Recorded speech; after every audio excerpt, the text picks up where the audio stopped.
Yung araw, nakita namin si paring Arar na maraming nakuha mga isda. Sobrang dami niya nakuha, kaya yung iba pinamimigay niya mga soy. Sige. Salamat.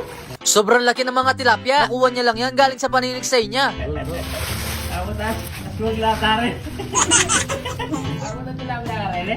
Nakakatakot na yung mga tilapia na to. Sobrang lalaki nga naman talaga. Nakaka naman pala. Ha? Overdose din. Kahit may ganda nung yalan mo na yaman. Bigla lang mga werin. Oo, lulula. Tayo na rin.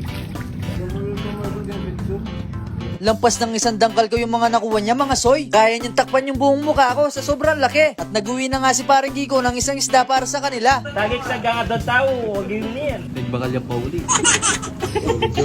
Kaya binigay na nga sa amin ni paring Arar yung isang malaking dalag. Iyaw nga namin to kaya nilagyan na ng asin. Mukhang magkakasakit yata tayo sa bato pag naubos natin to. Huwag naman sana.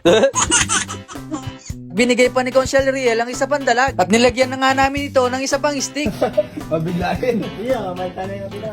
Pagkaina ng apoy, tagad na rin namin sinalang ang dalawang dalag sa may kalan. Bigla mo. Meron nga din kaming nabiling mga ipon, padagdag sa mga ulamin namin. At bumili na nga ng mga sangkap si Insan Myron para sa mga ipon. Eto nga at luto na nga ang ating mga dalag. Nilagay na ito sa plato at tinabi muna. At susunod naman na lulutuin natin ay yung mga ipon. Nainit muna nga natin ang kawali bago natin lagyan ng mantikilya.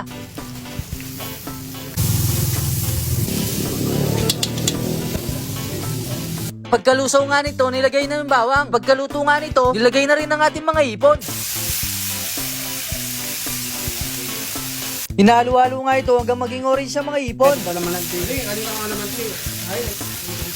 Sunod na nilagay ang sili, pampaganang kumain. Binuhusan na rin ng magic sarap para lalong sumarap.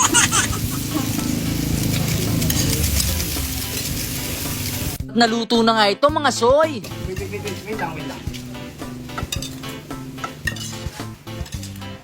Kumuha na rin nga kami ng dahon ng saging. Sarap kumain habang umuulan mga soy.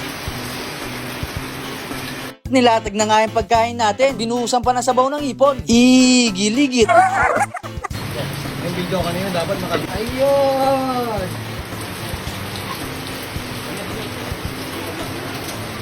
Ready na yung pagkain natin mga soy. Ito ang aming simpleng salo-salo. Umabot na kami ng 1:30. Kaya siguradong gutom na nga lahat. Kaya ano pang hinihintay natin mga soy? Manganta na soy!